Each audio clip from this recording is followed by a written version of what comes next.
Your Krishna coaching centre के इस mock test में आप सभी अग्निवीरों का स्वागत है। आइए देखते हैं आज का first passage. All human beings are alike in important ways and are different from all other living things. जितने भी ह्यूमन बीइंग्स होते हैं, जितने भी ह्यूमन बीइंग्स हैं हमारे, ओ ह्यूमन बीइंग, जितने भी ह्यूमन बीइंग्स हैं आर एलाइक, एक समान है इन इम्पोर्टेंट वेज, कुछ इम्पोर्टेंट वेज में, और अलग हैं ऑल अदर लिविंग थिंग्स, जितने भी दूसरे लिविंग थिंग्स हैं उनसे क्या हैं, अलग हैं। यानी ह्यूमन बीइंग्स एक समान है इम्पोर्टेंट वेज में आपस में, और जो बाकी अदर एनिमल्स हैं, अदर सॉरी लिविंग थिंग्स हैं, उनसे क्या हैं, डिफरेंट हैं। Human blood is completely different from other animal blood.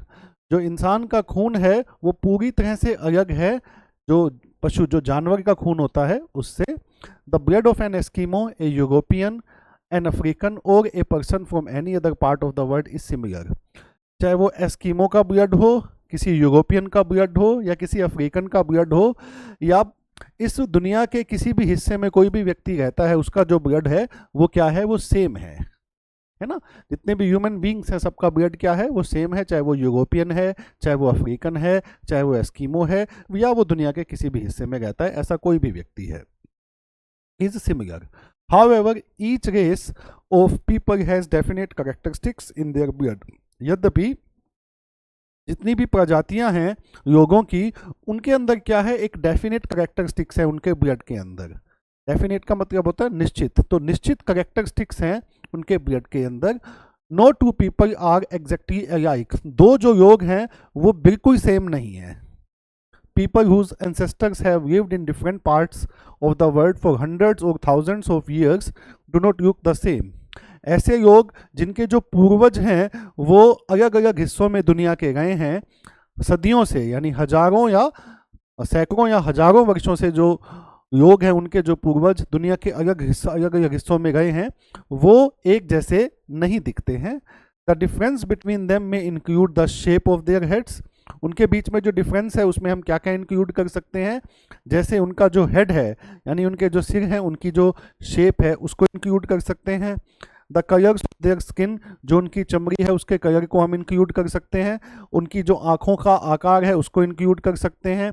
उनके नाक को है वो नोट कर सकते हैं। Even the type of hair is different between races, यहाँ तक कि जो जो बालों के प्रकार हैं वो भी अलग अलग हैं। चलिए बेटा अब देखते हैं इसके क्वेश्चंस। पहला क्वेश्चन है, which aspect of people does this passage highlight. तो ये जो पैसेज है ये लोगों के किस एस्पेक्ट को हाईलाइट करता है, तो इसका आंसर क्या हो जाएगा, answer number D, option number D इसका आंसर हो जाएगा, similarities and differences. Next question है हमारा, a suitable title for the passage would be.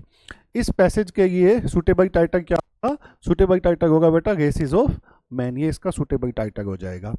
Next question है हमारा, the main subject of the passage is. इस सब्जेक्ट का, इस पैसेज का मेन सब्जेक्ट क्या है, तो इस पैसेज का मेन सब्जेक्ट है option number B, human beings, तो ह्यूमन बींग्स इसका आंसर हो जाएगा। नेक्स्ट क्वेश्चन है हमारा, according to the passage the blood of people in different parts of the world is. इस पैसेज के अनुसार जो लोगों का ब्लड है जो दुनिया के अलग अलग पार्ट्स में रहते हैं वो कैसा है, वो सिमिलर है, वो डिफरेंट है, मिक्सड है या आइडेंटिकल है, तो वो सिमिलर है, वो समान है, ऑप्शन नंबर ए इसका आंसर हो जाएगा। नेक्स्ट क्वेश्चन है हमारा, according to the passage physical difference between people of different parts of the world exist because of. अब जैसे हमने पढ़ा था कि जो लोग हैं उनके जो पूर्वज हैं वो दुनिया के अलग अलग हिस्सों में रहते हैं, इस कारण क्या है कि उनके अंदर जो है वो भिन्नता पाई जाती है। वो भिन्नता कहाँ देखी जा सकती है, जैसे उनके हेड्स की शेप है, उनके नोसिस की शेप है, उनके आइज़ की शेप है, ठीक है, इन सारी चीज़ों में भिन्नता देखी जा सकती है। यही क्वेश्चन कह रहा है कि इस पैसेज के अनुसार जो फिजिकल डिफरेंस है, यानी जो शारीरिक अंतर है लोगों के बीच में, जो दुनिया के अलग अलग हिस्सों में जो है वो रहते हैं या एग्जिस्ट करते हैं, वो किस कारण है, तो वो उसका कारण क्या है, उनके पूर्वज, तो इसका आंसर हो जाएगा option number C, heredity. Heredity का मतलब क्या होता है, जो हमें पूर्वजों से कोई चीज मिलती आ रही होती है उसे हम हेरिडिटी कहते हैं। नेक्स्ट पैसेज देखते हैं हम। On the morning of August 31, 1573, 3000 horsemen of the imperial Mughal army posed at the banks of Sabarmati. यानी 31 अगस्त 1573 कि सुबह को जो 3000 घुड़सवार थे, किसके, इंपीरियल मुगल के, यानी जो मुगल जो 3000 घुड़सवार थे जो मुगल आर्मी के थे, वो जो साबरमती का जो बैंक है यानी साबरमती के किनारों पर जो है वो रुक जाते हैं।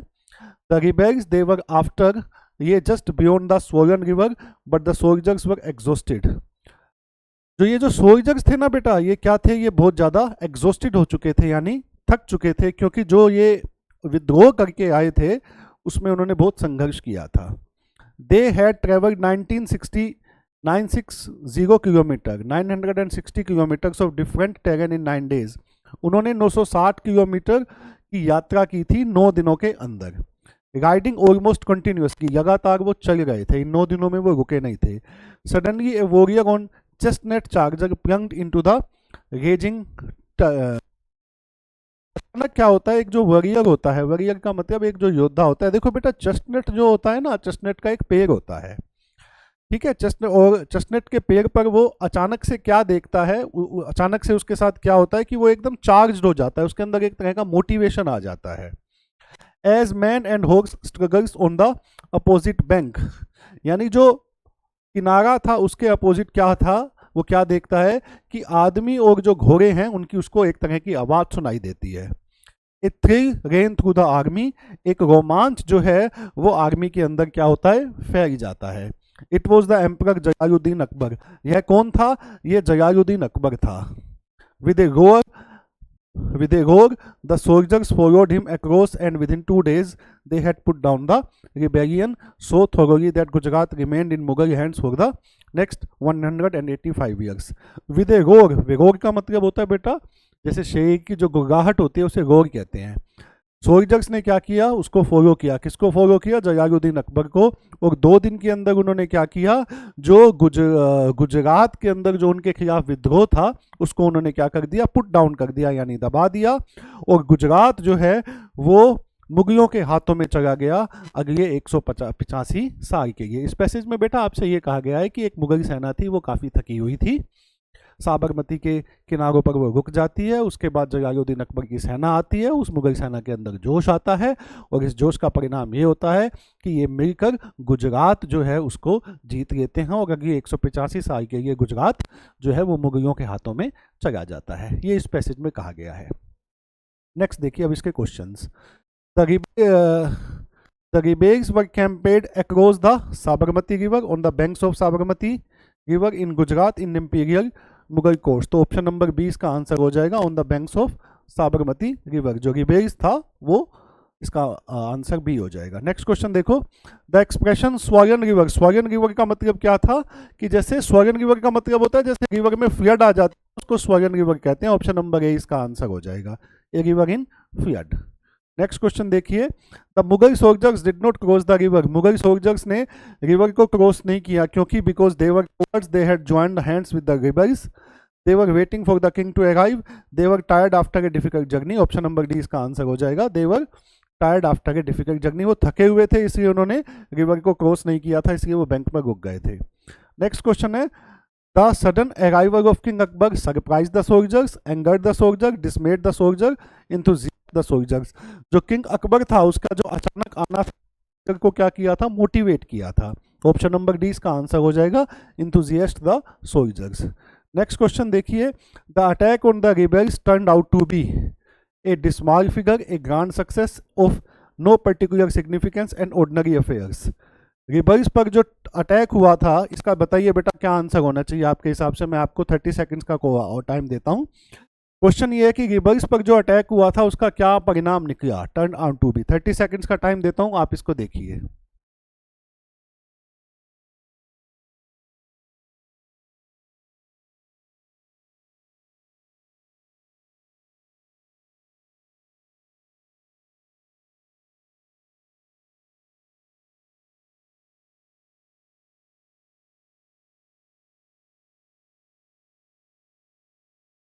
क्या परिणाम निकला था, अभी हमने पढ़ा था ना कि गुजरात 185 साल के लिए मुगलों के हाथ में चला गया, ये तो परिणाम निकला था। तो इसका आंसर क्या होना चाहिए कि जो अटैक किया गया था रिबल्स पर उसका क्या परिणाम निकल के आया। ऑप्शन नंबर 20 का आंसर हो जाएगा, ए ग्रांड सक्सेस।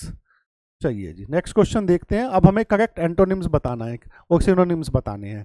हमें बताना है सबसे पहले बारबरस का एंटोनिम। एंटोनिम का मतलब विपरीतार्थक शब्द। तो बारबरस का मतलब क्या होता है? असभ्य। तो इसका एंटोनिम क्या हो जाएगा? Option number D, civilized. Next question देखते हैं बेटा। नेक्स्ट क्वेश्चन है हमारा इंडस्ट्रियस का हमें सिनोनिम बताना है, यानी इंडस्ट्रियस जो वर्ड है इसका हमें समानार्थक बताना है। इसका ऑप्शन नंबर सी आंसर हो जाएगा। इंडस्ट्रियस का मीनिंग होता है हार्ड वर्किंग। नेक्स्ट क्वेश्चन देखते हैं बेटा। हमें एडवांस का जो है वो सिनोनिम बताना है। तो एडवांस सिनोनिम क्या हो जाता है? एडवांस का सिनोनिम हो जाता है बेटा प्रोग्रेस। यानी एडवांस का जो समानार्थक शब्द होता है वो क्या होता है? प्रोग्रेस। नेक्स्ट क्वेश्चन देखते हैं बेटा। अब ये PQRS का क्वेश्चन है, देखो ध्यान से। In 1915 from the presidency college which now bears his name Bose founded the great institute after his retirement. देखिए रिटायरमेंट होगी तो बेटा कहीं से होगी, तो रिटायरमेंट के बाद क्या आना चाहिए? फ्रॉम आना चाहिए, यानी एस के बाद आना चाहिए पी। तो जहाँ पे एस के बाद पी है वो ऑप्शन आंसर होगा। तो एस के बाद पी मुझे बी ऑप्शन में दिया है, तो ऑप्शन नंबर बी इसका आंसर हो जाएगा। बात समझ आई बेटा? रिटायरमेंट जहाँ से होगी वो बताना पड़ेगा ना, कहाँ से रिटायरमेंट हुई है। तो रिटायरमेंट के बाद फ्रॉम आएगा, इसके बाद पी आएगा, जहाँ इसके बाद पी है वो ऑप्शन आंसर हो जाएगा। नेक्स्ट क्वेश्चन देखते हैं बेटा। According to the opinion of experts dash to the gamma dash to the game professionalism in sports, since sportsmen pursue success more, does more harm than good than their commitment। अब देखिए बेटा इसमें क्या कह रखा है हमें? Professionalism in sports since sportsman pursue success. अब देखो मोर के बाद क्या आना चाहिए? मोर के बाद देन आना चाहिए। तो मोर के बाद क्या आना चाहिए? देखो PQRS आपको ऐसे ही करने हैं और आपके पेपर में ऐसे ही आएंगे। तो मोर के बाद क्या आना चाहिए? देन आना चाहिए। यानी क्यू के बाद क्या आना चाहिए? एस आना चाहिए। तो क्यू के बाद एस मुझे किस ऑप्शन में दे रखा है? ए ऑप्शन में। ये आंसर है बेटा। इंग्लिश में आपको पढ़ना नहीं है, आपको ज़्यादा चक्करों में नहीं पढ़ना है इंग्लिश में, बस आपको पता होना चाहिए ये ऐसे होता है, ये ऐसे होता है, इंग्लिश हो जाएगी। नेक्स्ट देखो बेटा।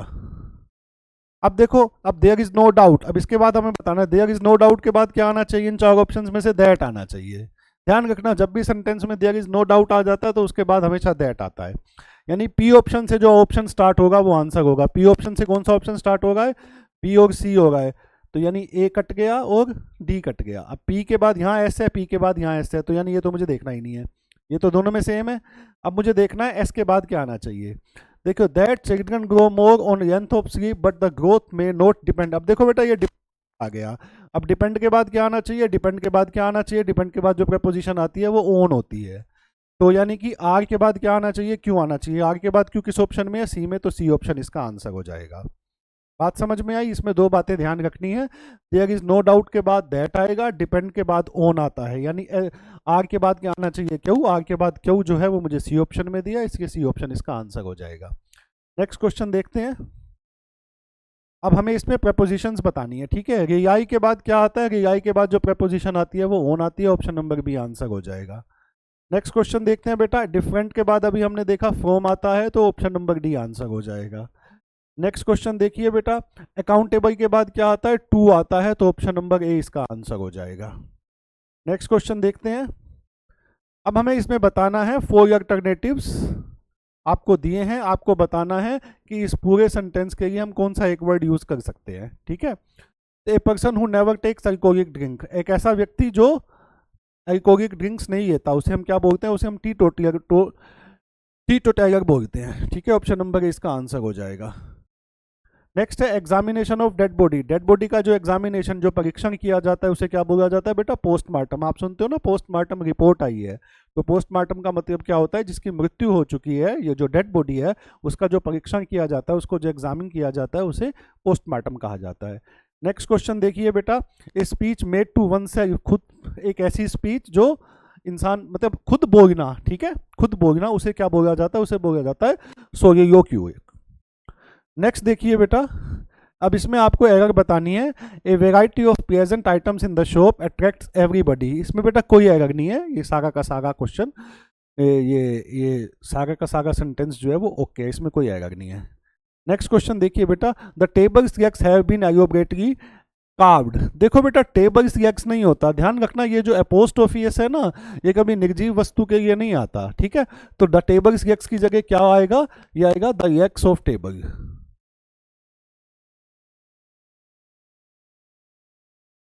ठीक है। तो टेबल एक्स की जगह क्या आएगा, द एक्स ऑफ टेबल, ये आपको ध्यान रखना है। अपोस्ट्रोफियस हमेशा सजीव के लिए यूज किया जाता है, निर्जीव के लिए नहीं। और जो टेबल है वो क्या है, निर्जीव है। तो ऑप्शन नंबर ए इसका आंसर हो जाएगा, इसमें एरर है। नेक्स्ट क्वेश्चन देखो बेटा, I found the 2 first chapters of the book. देखिए 2 फर्स्ट नहीं, 2 फर्स्ट की जगह क्या आएगा, फर्स्ट 2। ठीक है, तो ऑप्शन नंबर बी जो है इसका आंसर हो जाएगा। तो ये था बेटा आज का मॉक टेस्ट, हमारी तरफ से आज इतना ही। थैंक यू सो मच, आप फिर मिलते हैं नेक्स्ट मॉक टेस्ट में।